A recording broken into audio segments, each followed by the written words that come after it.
Welcome to Starfleet On Call. I am Paul France, owner of France Games. I run SFU Online, FedCom Online, and Starfleet Warlord. Just one hour joins my talkcast every Thursday night starting at 9:30 p.m. Eastern Time. You can either call on the phone system dial 605-562-0444. Just follow the directions. Call ID is 17702. Or you can participate on the web. Just go to the Talks website at www.talkshoe.com and search for call ID 17702 or SFU On Call or Starfleet On Call, and you will find us there. But if you want the best online experience, what you want to go to is twitch.tv, twitch.tv/SFU On Call. You'll find us there.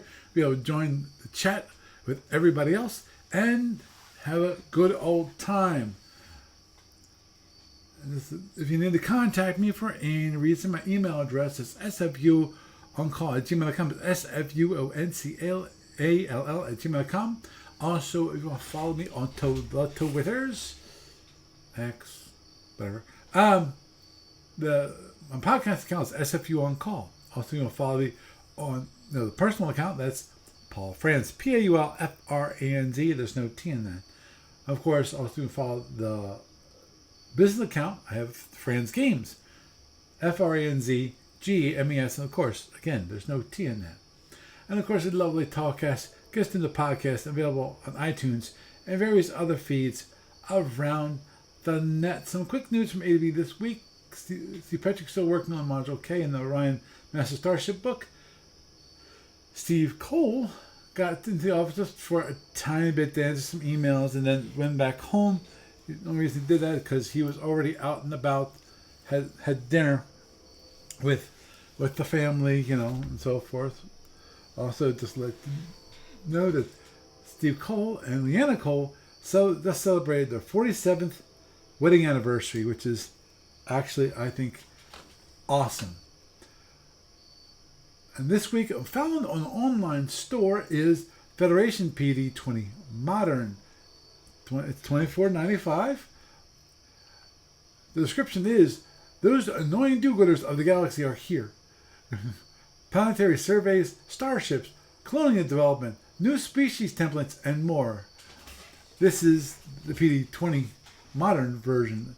It's because there's also other versions of the Prime Directive based on different gaming engines, like GURPS is one of those gaming engines. And this is for the PD20 Modern. Moving onward and forward to the SFU Online tournament, which is the Sapphire Star 17 tournament. The round 2 is completed, and round 3 is almost complete, which means the finals are almost set. We've got Bill Scheller, who is the one part of the finals, and semifinals. So there's one game to play, which is Von Nasty and the Lyran is going to play against Cadet Stimpy in the Gorn. That sounds like it's going to be a very exciting game. And the winner of that will get to play Bill Scheller in his Klingon. Which doesn't really surprise me. So moving on to the online client, I had the chance to fix 2 issues that were outstanding.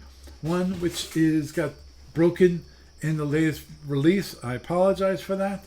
Which is that when you go into a new game room, the default is the observer mode, not instead of the player mode. It should be player mode, but it's the observer mode. And there's some other minor issues when it comes to some of the titles also are not updated or are not correct for some of the for the Windows. And another one, which is I fixed the issue with, I'm not sure how many people have seen this. I just saw it on my Mac. I'm not sure if this is cross-platform, as in you'll see it on Windows, you'll see it on Linux and so forth. But I saw it on the Mac. It might be specific to the Mac, so I'm not sure. I didn't have a chance to actually test it on all the different platforms. And that is, there's an issue with the main chat room coming up to be the front window when you close one of the dialogue windows. Like when you add a piece and then you close that window for adding a piece. It then will pop up the main, SFB bullpen will come up to the front. So I fixed that problem. Um, I think I said I think it might be a glitch in the implementation on the Mac, which is why I really truly believe that.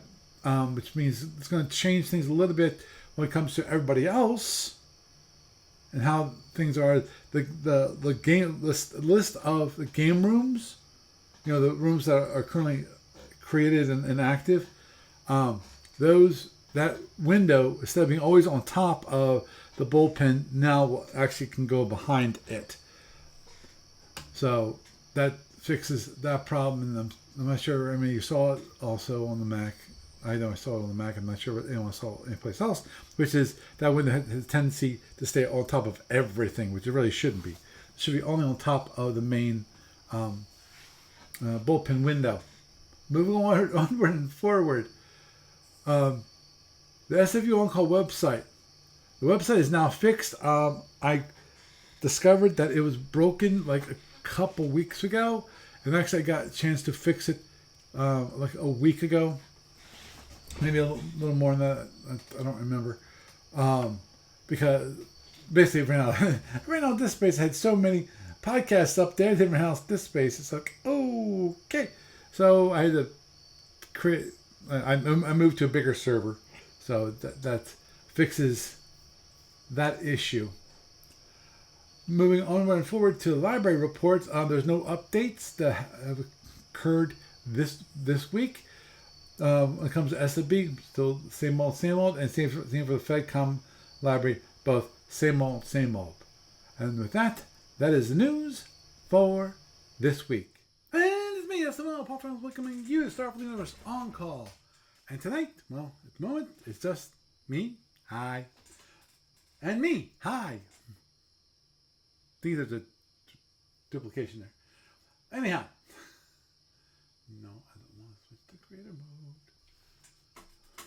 Don't mind me. Okay, that's all right. The Twitch monitor's all set. Anyhow, this is going to be interesting, not just because I have no clue for a topic. I got an idea, but it's going to be short. It's going to be a topic, which is probably going to be a very short topic. But anyhow, I'm going to start with that just because I know where to go. Maybe I'll see if we can go forward to another topic. First one, which was, it's an interesting question in my mind. The question is basically, okay, currently in the Sapphire Star tournament, we've got Bill Scheller, who's currently in the Klingon D7C. Oops, and why do I do this? Just so y'all might actually have something to look at. I'll bring up the actual tournament cruiser that Bill is playing. I'm sure a lot of you already know about the tournament cruiser. You've played it, either played it or faced it multiple times, I'm sure. Especially if you do any tournament play. If you don't do any tournament play, you at the very least flown against the D7C, because Lord knows everyone likes to play the Klingons, and we all know that seems like Steve Cole likes the Klingons too, so it is what it is. Yeah, but the question I wanted to discuss for at least a short period of time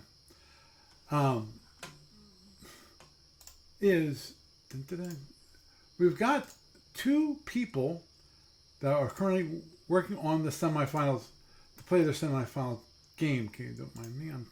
Right now I'm trying to look for the. No, not that one.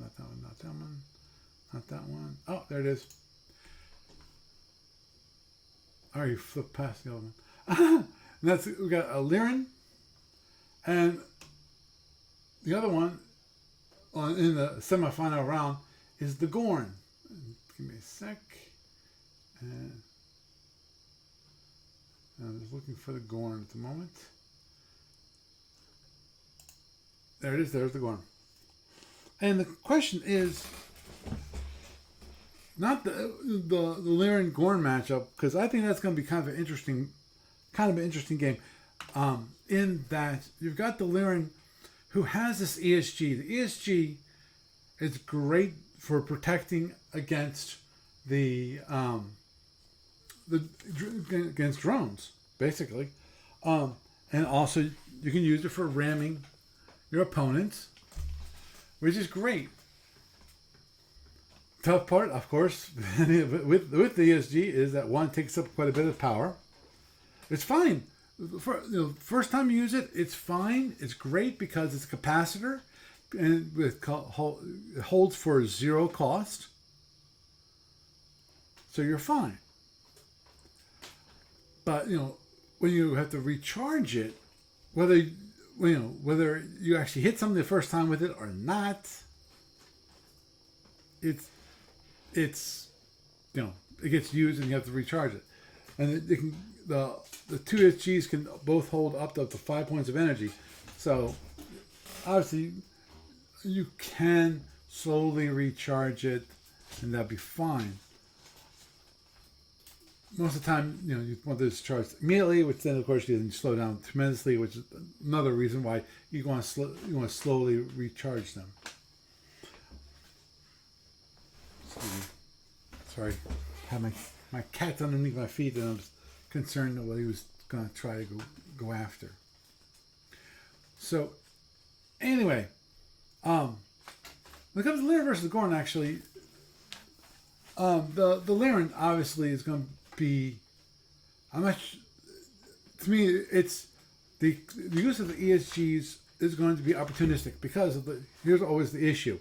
Because you're playing against Plasma is going to basically be launching the Plasma to keep you at range. So the ESGs most probably won't be used, possibly, unless you do something really crazy, for the first 2 turns. You can do something which I've done. It doesn't turn out very well in the long run, but you can do it, which is you can, for the first torpedo, because normally, I've seen when it comes to Plasma players, normally what they do is they start out with a standard F and possibly an F to go along with it. And then, normally what the opposing player does is that then they run away because they don't want to have that 30-point torpedo hitting them, or even the 20-point torpedo, the F.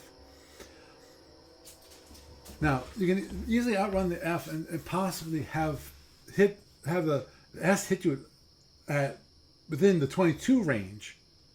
Now, that's still 22 points of damage against a single shield. It's not exactly fun. Not exactly, it's not in a lot of cases, not in a lot of cases even smart. But if you want to play things a little more aggressive, you can do that. I've done that, and I've lost. Which is another reason why you shouldn't do that. Not that I'm a great player, but it seems when I talk to people about it, it's like they tell me, well, that was a dumb move.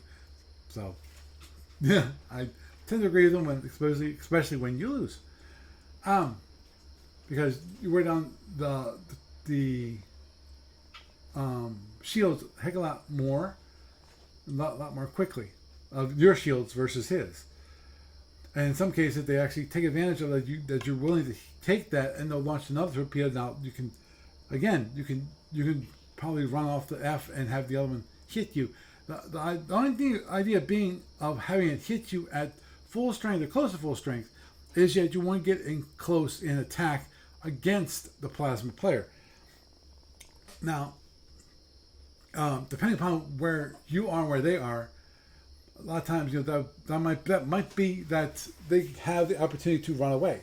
So if you try to turn, they can turn away, and you turn in against them, and then you have to go chase them.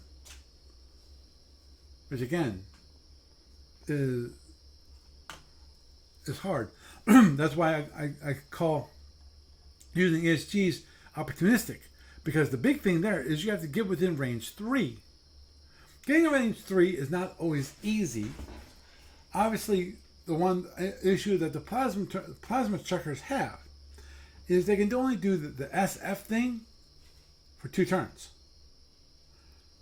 Third turn, they're down to possibly a fast load F. And given them, that's when you go for your run. And given that, obviously you want on the second turn, second time they do a F plasma and an F. Now remember, there is one critical factor here, and that is one of those could be a pseudo, which is why usually plasma chuckers will launch a plasma F along the way.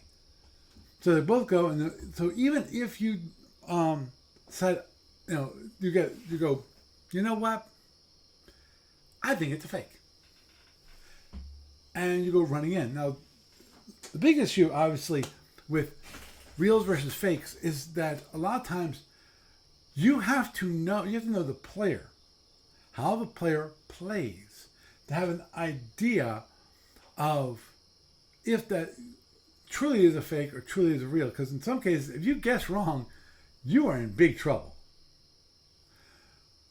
But in other cases, you can divert that.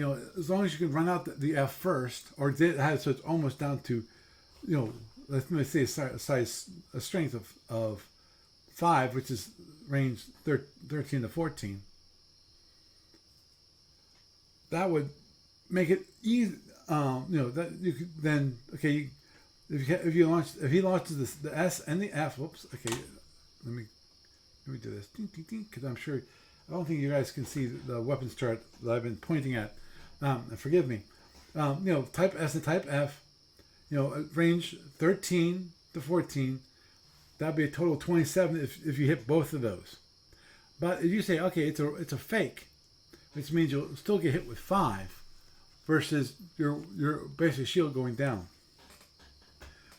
Of course, in that case, you might have an issue, depending upon how the plasma chucker has set themselves up for that situation. Most of the time, the thing is, I'm looking for the word, which is you're trying to make the other player think that they're real. So to do that, you have to really not play it, really have it look like you believe it's a real. And so a lot of times that means turning away instead of, because the thing is, if a lot of times if you keep going forward, going in for the attack, most people will go, okay, well that's a pseudo. At least I would, because most plasma chuckers, if you have this on your second plasma S, if it's real, obviously I'm in trouble. But that means they'd have to sell that. That's it. Try to sell that. That it is real. Or another one, obviously, a plasma checker can opposite it, which is go for, run in with it and say, okay, this is a pseudo. Saying, make the other player think it's a pseudo, and then have it hit. Now, again, this is why you need to know your player, your plasma chucker. Hopefully you'll be able to see them, watch them play. Not always possible, but also you might know just their personality.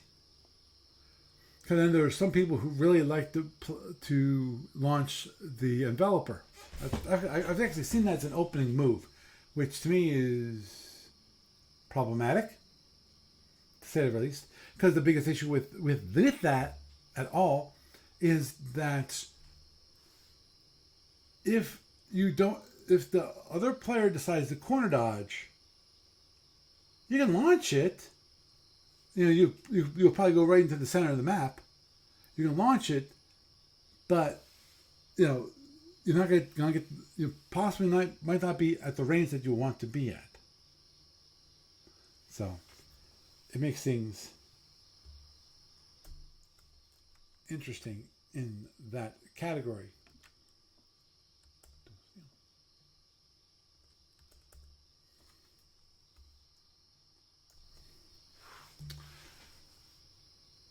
Now, so in the case of the Lyran versus the Gorn,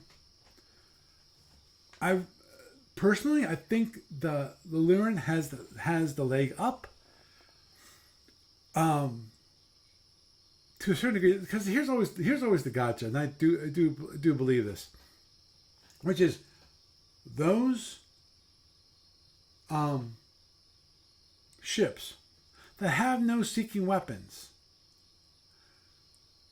have a deficiency in, they have no mobile terrain which they can use to force to the other player to either shoot down and use it, waste their resources, or to run away. Again, either controlling their movement, controlling where they move, how they move, which is, and ultimately what you're trying to do with seeking weapons. Would you like to land those seeking weapons? Yes, you would. Is that always possible? No. Most of the time, you're using it as mobile terrain. You want to control the way that your opponent moves. You want to control, by controlling his moves, you can control where he, obviously where he goes. But then you can set up your attack run like based on that. So, and I've heard it said that you can, when it comes to plasma chuckers, especially the Gorn, in that the plasmas are not designed for damage. They're basically designed to scare and therefore mobile terrain. What you really are going to be doing your damage with is the phasers. So, which makes sense. As I said, if the seeking weapons are used purely as mobile terrain, and I think that's the truth. Now, why I feel like the Lyran has a slight edge on the Gorn, and that is, disruptors are good. And then, of course, there's the ESG. The wonderful part about the ESGs is that you don't have to worry about trying to get enough drones in the air to affect their movement. Because, come on, let's be realistic. The Klingon, outside of the scatter pack, the Klingon with only the 2 drone racks, it's not, in some cases it's used for mobile terrain, because 2 is good enough in some cases to do that. Depends upon what the person has when it comes to phasers, because obviously they want a lot of times to avoid using their phasers just because they don't want to waste the resources, and because if you fire your phasers, then one, you don't have them to go against the other person, depending upon the tactical situation, of course, but also that requires them then to recharge those phasers, so it slows them down. But that's the beauty of the Lyran, in that if the Lyran can corner a plasma chucker, in this case a Gorn, it can really do a lot of damage by using the ESGs. The ESG at close range is a great weapon to control movement, because the opponent is going to try their best to try to avoid being hit by that. Now, there are certain things you can do against the ESG, and again, it's a benefit to the Lyran. That is, if you start throwing shuttles at it, the ASG, to absorb extra damage, so then you don't have as much damage against your ship, then that's a benefit to you, because then they don't have those shuttles for either close in, knife fights, or possibly using them for as suicide shuttles. Because one thing, I'm not sure if you guys have noticed, well, if you're doing listening only, you listen to the podcast, you don't know what I'm talking about.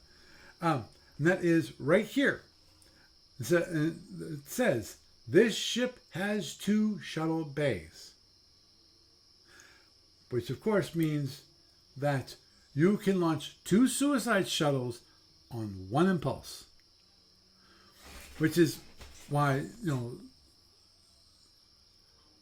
it would be hard. Because here's the thing is, if the Gorn goes in for a knife fight, if the Lyran realize this in time, because obviously it takes 4 impulses for the ESG to come up, they can bring up the ESG. And then the Gorn will have to run through that first. Of course, if it gets in close enough, knife fight, or even come. One thing, see, that's the one good thing about the ESG, which is the Lyran can't go for the anchor to start off with, because if they do that, most probably they're going to have to run right through the ESG. Again, as I said, the tough part is that the Lyran has to realize that that their opponent is going to come really close. In this case, you need the ESG up, because again, the issue is it takes 4 impulses for the ESG to activate. And at the same time, you're closing in. Because if you're both moving at the same time, you're closing at a rate of maybe 2 hexes an impulse. At least at some point, depends upon how fast you're moving. In the case of the Gorn will probably be going pretty fast, at least at the end of the turn. At least that's the way I would figure you'd want to do it, because of at the end of the turn, you want to increase your speed, so then you can basically catch them off guard and close the range. But of course, the thing is, if you don't see it in time, the Gorn can get underneath the ESG, and you're screwed. But still, I still feel like the Lyran has the upper hand when it comes to the Gorn versus Lyran battle. Now, moving onward to the original topic, though, again, is talking about tournament ships. And that is, which one would be a better fight? Which is Klingon versus Gorn? And I'm not even going to try to compare the players themselves, because of course the big issue is Bill Scheller is a multi-rated ace. Cadet Stimpy, I'd have to double check on that, because to be honest, I know Bill Scheller is a multi-rated ace because of the number of origins he went to, the number of tournaments he played. I know that he's gotten multiple rated aces. I know that because he's been playing SFU that long, and I've known him for that long. Cadet Stimpy, I don't know as well, and the only tournaments that I've ever seen him play in are, of course, online, and I haven't been doing. I don't really keep track of those as much. It's harder for me to remember who won, who lost, and so forth. And then you have, of course, Von Nasty, who is Jude Hornberg. I know him. I know he's not, as a player, he is not up to the level of Bill Scheller. Now, here's the thing. Bill Scheller, for a while that hadn't played, I'm not sure how many tournaments he's been playing in lately. I mean, obviously you got the one with the Sapphire Star tournament, but I'm not sure if he's played like in the past 3, 4, 2. Don't know. And if he can any practice outside. What are you doing, goofball? Outside of the tournament play. The Sapphire Star tournament. But I know, so he might be a little rusty for all I know. When it comes to Gorn versus the Klingon versus Lyran versus the Klingon, I really feel like that in that matchup, the Gorn has a lead, has a better chance than the Lyran. Because obviously the big issue for the Lyran is that the Klingon can use the drones to knock down the ESG. Obviously, a lot of times you don't want to do that. You want to try to get those drones to either affect movement of the Lyran, or you want them to actually hit the Lyran, which is even better. But again, the what also makes it a really tight matchup in my mind is that they're both disruptor drone. I think they're called D&Ds.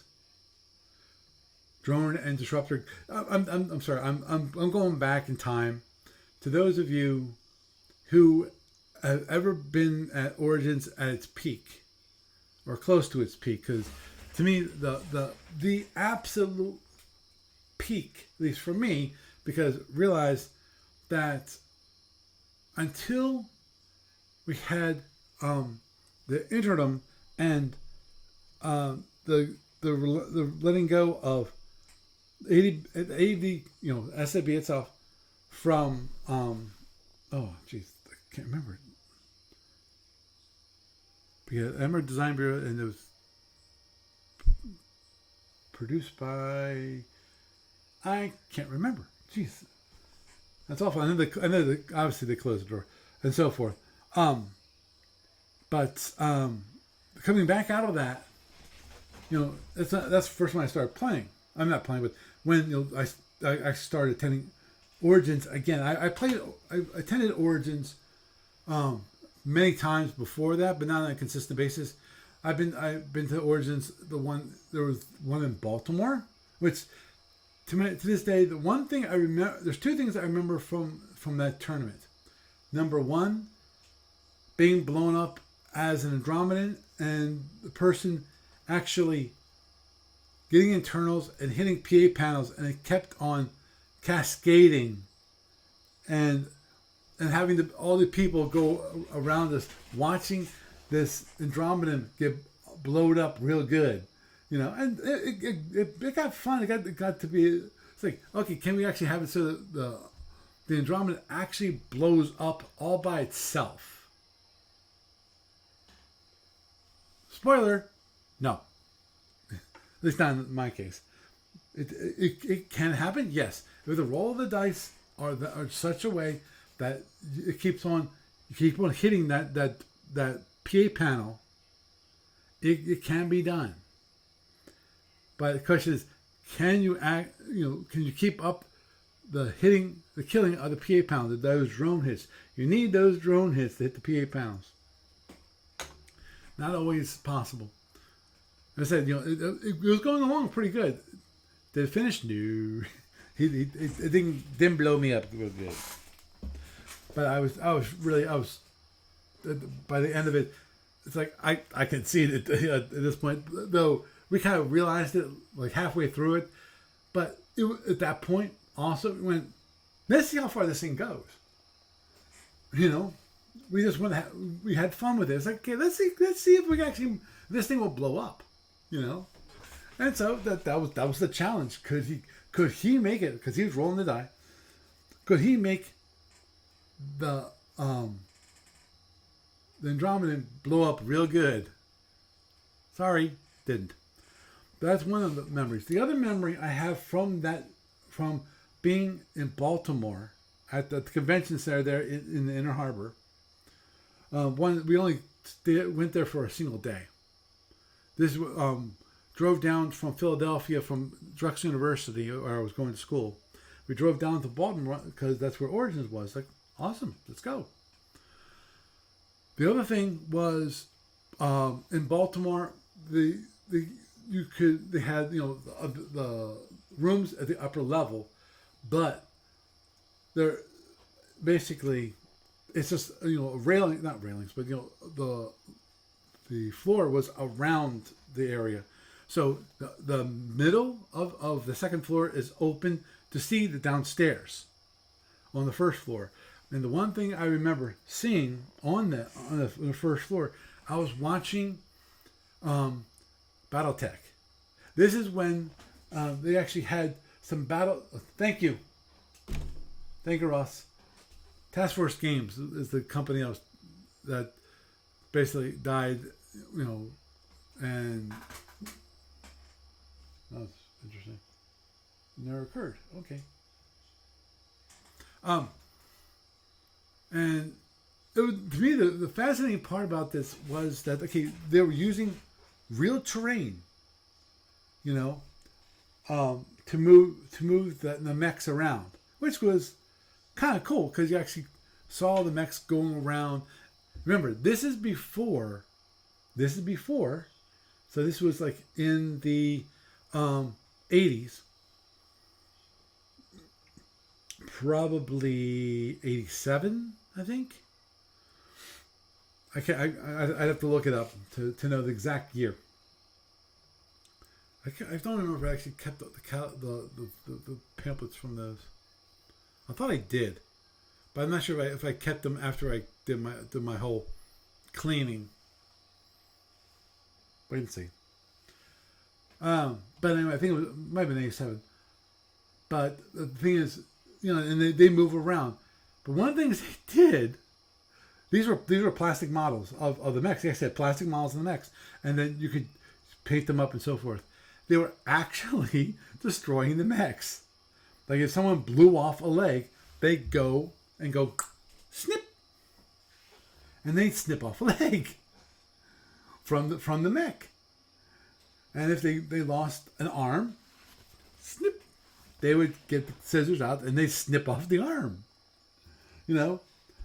Which to me was kind of cool, because this was before the video games where you could do this on the computer and all that kind of thing. And actually, if I was going to college, I think it was 87. Then even if I was out of college, I was actually interested in BattleTech. The top part about BattleTech was playing with some of my friends. I remember, I think it was Dan Smith. What he would do is with his mech is he would find the water, which of course is great for mechs, because if you stand in the water, all the heat is dissipated. Really, well, it was dissipated. But he would go in and out of the water and therefore dissipating any heat. So he wouldn't ever have to worry about his heat level being too high. Because that's always an issue with the mechs is one, ouch, thank you. You have to worry about, in some cases, ammo. But also you have to worry about, in 2 hits, that's, whatever, that's standard stuff. But also you have to worry about heat. Because if you didn't keep it, each time you fired a weapon, the heat would go up. Every time you moved, the heat would go up. You got so much dissipation of the heat, but the best way of dissipating as much heat as possible is to have your mech standing in water, because then the water would dissipate the heat, would draw away the heat from the mech and so forth. So that was the one thing I was remembering from playing BattleTech back in the day. But to me, so that was an interesting experience at Origins.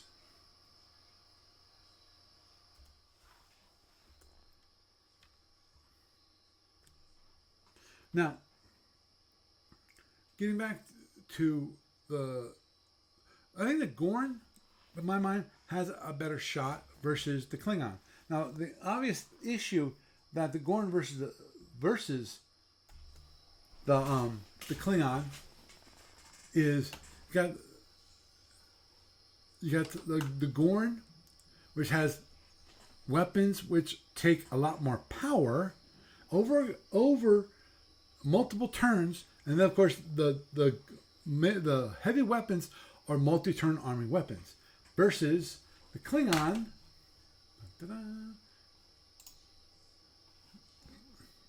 Are all single-turn arming weapons. Obviously, the Klingon has a minor issue when it comes to power, and that is disruptors cost 4 points of energy to fire overloaded, which means 16 points of energy out of the total of 39 that they got. So that you get the 16 plus 4, because 4 is standard housekeeping. So that's 20, and that gives you 19 more points. And that is what you have for movement.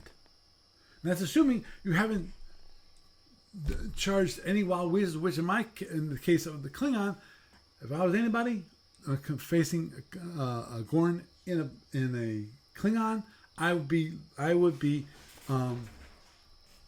getting those wild weasels going and ready, immediately. Because there might be a time where you actually have to stop and use wild weasel. Now, okay. As everyone knows in SFB, speed is king. You don't want to have to stop if you can help it. Because if you have to stop, you give up initiative. Because that's the thing is, speed is initiative. Now, when it comes to the Klingon, it's one of the benefits of the Klingon is, of course, where is it? Right here. And that is that the Klingon has a turn mode of B. The Gorn has a turn mode of D. So, obviously, the Klingon is a lot more nimble. It can go, like in this case, speed 15 and have a turn mode of 3. While don't mind me. I'm trying. I don't think it's that far. Was it? Oh, there it is. Well, for the Gorn, speed 15 means a turn mode of 4. So that's why the Gorn, its phasers are so. I was going to say everywhere, because basically it is everywhere. The phasers, you got, if straight ahead, you have yourself 6 phaser ones that can, dead ahead, straight center line. While if you're off to the side, left or right, what you're going to have is you're going to have 4. One the forward left and one rear left, and of course the 2 on the left side. So, and the same right side, you got 4 over there. Directly rear, centerline rear, you've got 6. So, which is a benefit, of course. And the one thing I love about the Gorn and the KR, I personally like this. Some people don't like this. I can understand why you can actually hear a train, because there was a train going by. I live like half a mile to a mile from the train tracks, so I hear the train all the time. Actually, the thing is, I've lived close to the train tracks. Holy cow! It's been over 20 years. Ever since we moved up into the Reading area, Reading, Pennsylvania. the two places where we live are both within anywhere between a mile to 2 miles from the tracks. So you're always hearing the trains go by. The ones that go from like Reading out to Harrisburg, going that way. So. Huh? I don't know if you're hearing it from me or you're hearing from yourself. Russ, though. I like trains. They're cool. Actually, I was listening to a one on Curiosity Stream where they were talking about trains and the beginning of trains and so forth. And I'm sure people who are really into trains, they know the whole history of how the trains originally began and so forth in England. So, which is kind of cool. Actually, lately I've been watching on Curiosity Stream, which is about shipping, which is can be quite interesting itself. But anyway, getting back to the game. Sorry, I chased those rabbits. So to basically the Gorn makes up for its bad turn mode by having weapons that are left side, right side. And one thing, as I was trying to finish up saying, which is one thing I like about the Gorn here and the Romulan KR is LPRP torps, S torps. The reason why I like them is because of the arcs. Meaning, you can when you're still running away, you can still launch plasma towards your opponent. That's the beauty of it. Versus if you go to here and you go against you have the Firehawk. The Firehawk, yes, you have some, which is these plasma Fs or RP and LP, but main plasma Fs are FP, front half. Now, does that mean that you can't fire them at opponents that are chasing you? No, you can, but that means you have to get it so that your shield number 2 or number 6 are facing your opponent, which means overall that means you're closing in on him. Versus the LPRP, which means you can still be running away from him because they can go out, not out your shield number 3 and 5. So that's why I like LPRP situations versus the FP situation. Obviously, the benefit of FP is its front half. So when you're attacking, it makes it a lot easier to launch both plasma torpedoes at a single target. Now, that's fine and dandy when you're playing with fleets. I think it's incredibly useful for fleets. For duels, as in tournament play, I don't think it is nearly as much of a benefit. Especially when you're flying in the fishbowl. So that's why I like the Gorn's LPRP. And when it comes to the Klingon facing the Gorn, I think that is a tougher matchup for the Klingon. I really do. Because of obviously the plasma torpedoes, you only have one scatter pack, and most probably, I'm not sure how you'd want to play it. Most of the time, when it comes to Klingon, even the Zinni, both of them, what they do is they move towards their opponent, possibly 1 or 2 hexes, maybe more. But they don't hold on to their scatter pack. They'll launch their scatter pack to get the drones out on the board as quickly as possible. Now, which a lot of times it makes complete sense, because the issue with if you hold your scatter pack to a later part in the game, you might not get the opportunity to launch the scatter pack in a way that's not going to get blown up before it actually launches the drones that are in it. Now, there is, of course, one of those sneaky little things that some people do, which is when it comes to the scatter pack. And I'm not sure how often I've seen this. I don't think I've seen it lately that much. Even back in the day, I didn't see it that often. That is the sneaky maneuver of holding on to your scatter pack for 16 impulses. Now, on 17th impulse, then launch the scatter pack. Now, what that allows you to do, it allows you to unload, because you can do this, it's a completely valid rule, completely valid in tournament. It's not one of those things that they removed from the tournament. And that is unload the drone, and then you only launch, when the scatter pack goes out, you have 5 drones. Now, your opponent has to answer a question. Do you feel lucky, punk?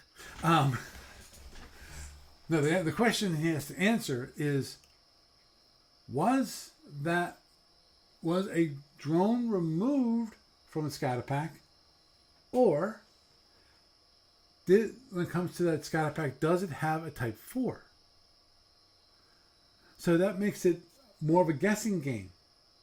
Because depending upon your opponent, because Lord knows, that's one of the big issues that the Andromeda has, which is not that many labs. Versus, you know, the Klingon, he's got 4 labs. Okay, he's not a tremendous amount.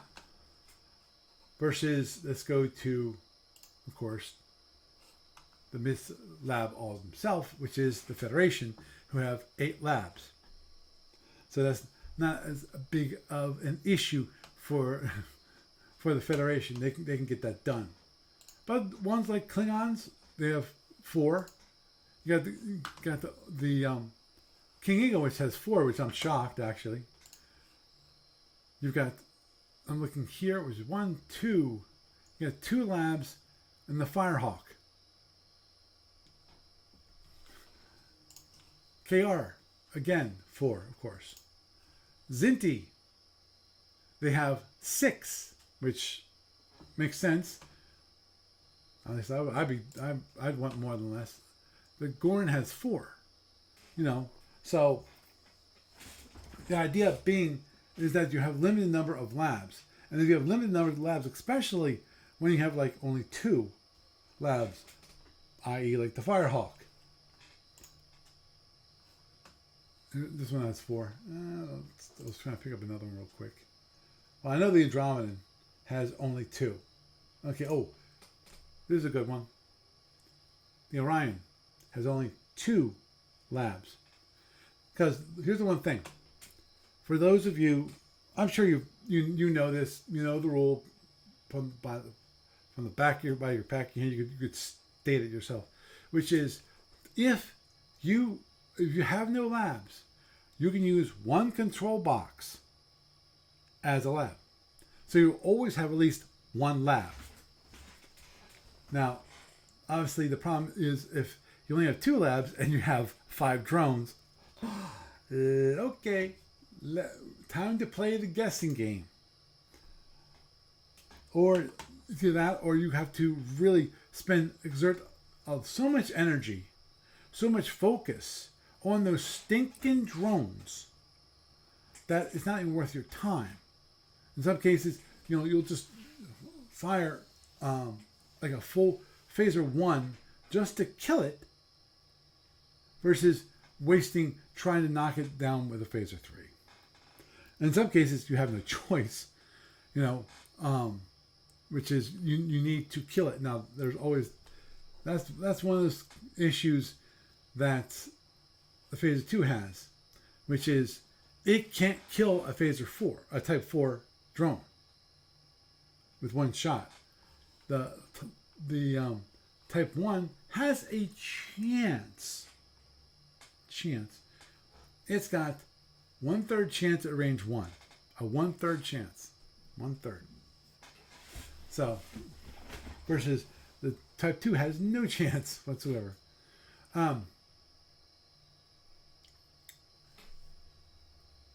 So, yeah, okay, the Klingon has its scatter pack, the Gorn doesn't. But the Klingon has more flexibility. And Lord knows it's got the one thing which annoys me to no freaking end, which is a no burnout UIM, which to me is the most annoying thing about the Klingon that ever existed. Why? Because that means at all the way out to range 8, you've got a 1 to 5 to hit with no penalty for using it.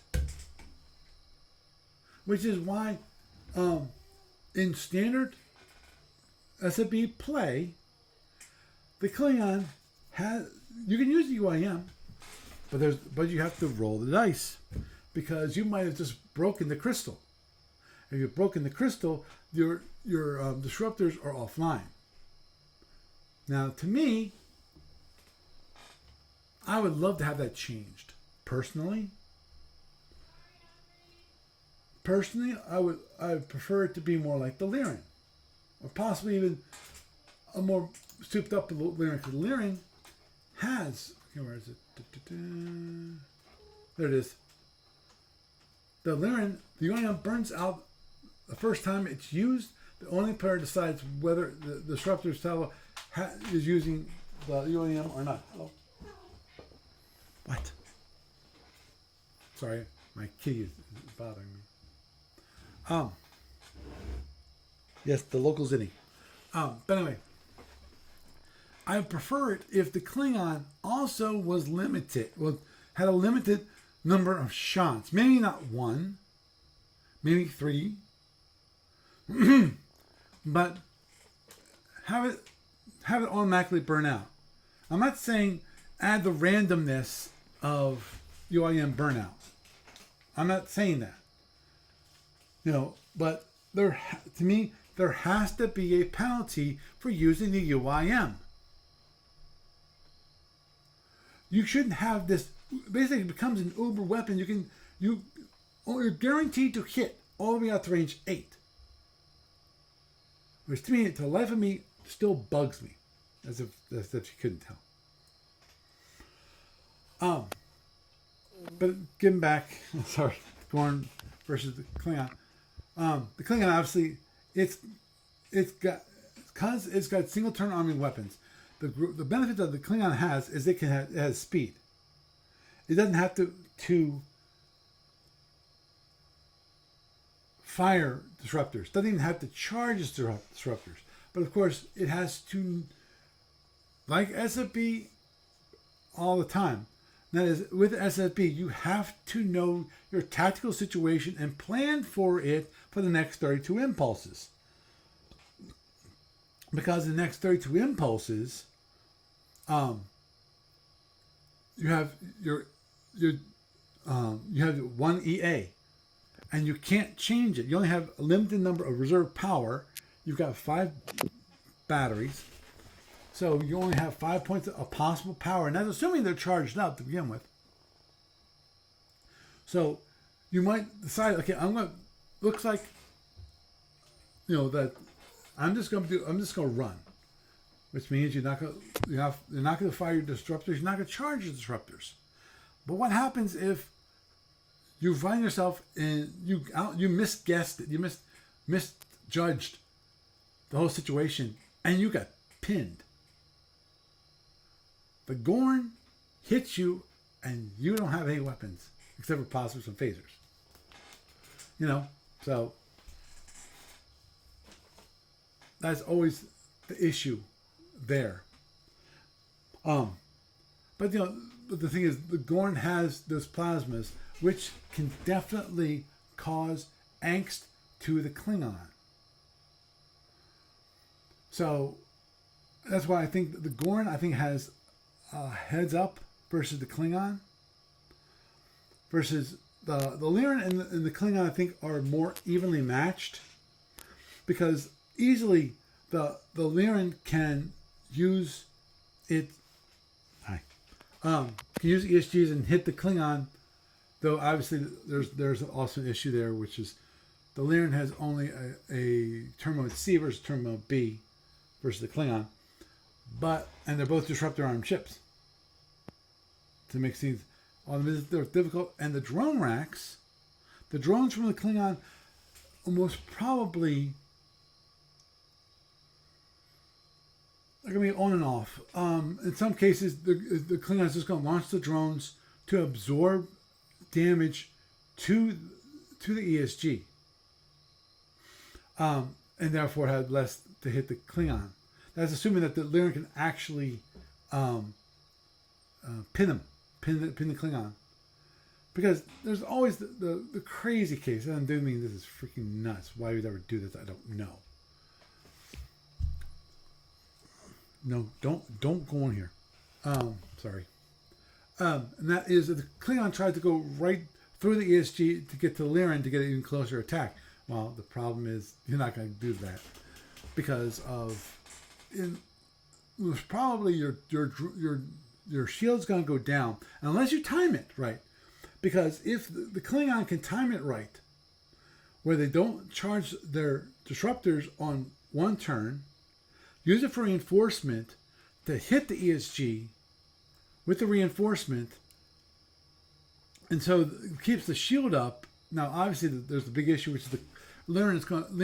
If they bring up their shield, they're most probably also going to have their disruptors available, and they're going to hit you with at least range 3, if not range 2.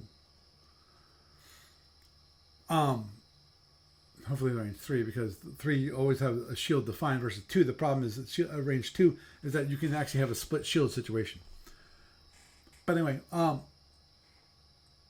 the Klingon have it at the end of the turn, and the Klingon can really match it up. Really bring the situation so that what can happen is that you can basically do a brick followed by next turn, like you're doing this on like impulse 30, 31. That means on impulse 1, you can use all your energy to fire it at the Lyran. Now, which could be quite harmful to the Lyran, especially close in. That'd be like, if it gets to range 2 or even range 3, it's going to be 8 points per, so that's 32 points of damage. And then, of course, you have the possible phasers. So it'd be a neat maneuver. But as I said, I think it would be a much closer game. I think the Gorn has more of a lead on that. So, sorry, excuse me. I need to do this.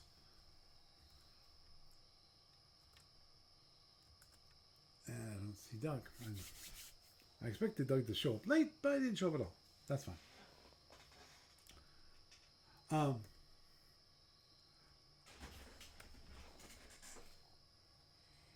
That's one thing I definitely want to do some more, which is play around with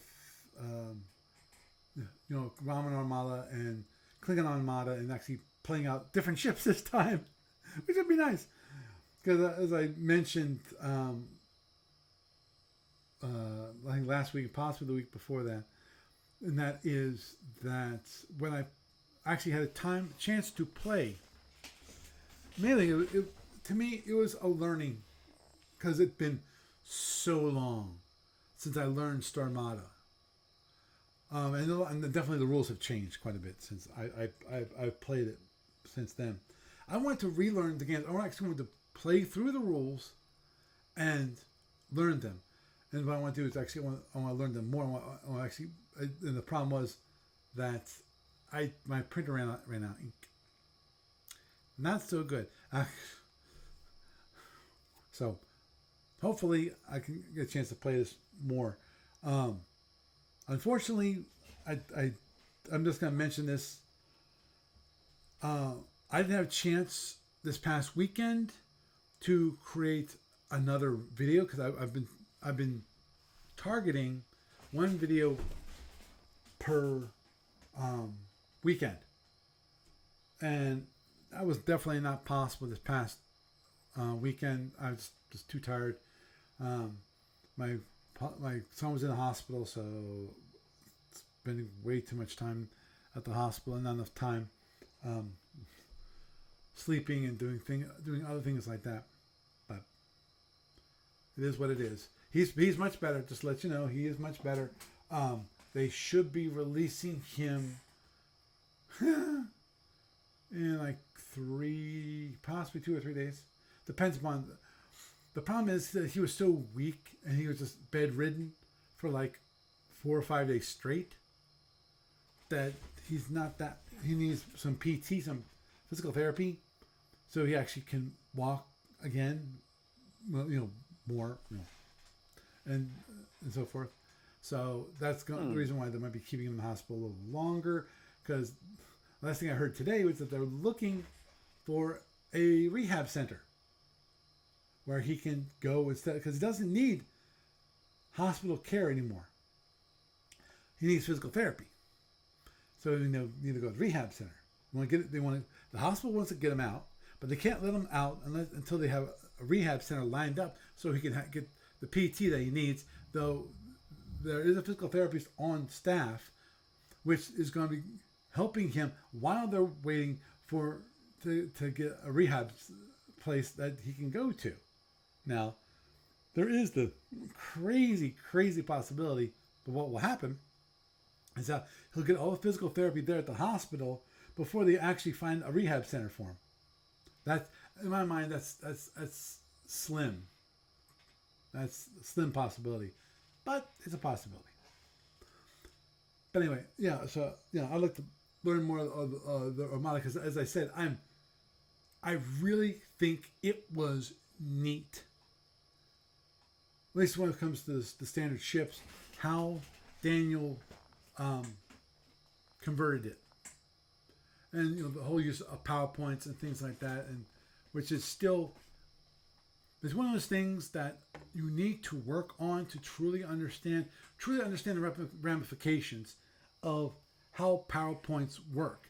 I understand the reasoning behind them because Starfleet Battles is an energy-based system. And the reason why you have the energy defines how fast you can go, and depending on where you put your energy, whether you put it towards speed or you put it towards weapons, you can go faster or slower or have more weapons or less weapons available. And that's what the whole thing is when it comes to PowerPoints, when it comes to Klingon Armada and Romulan Armada. And that, so which is a cool idea of trying to merge the two systems. And I want to check to see if it is outside of Star Armada. I mean, like the Klingon Armada, which is the whole idea of science, labs and that kind of thing. The whole meaning that you have you can create a campaign, where you can actually have things like scouts that have sensors that can actually better detect certain things when they go off into the universe. Because this is my understanding at the moment, which is my understanding of what I've read from Star Armada, the core rulebook, is that its focus is completely tactics. The fighting. The ships fighting and playing out the battles. Nothing when it comes to scouts and exploration of any sort.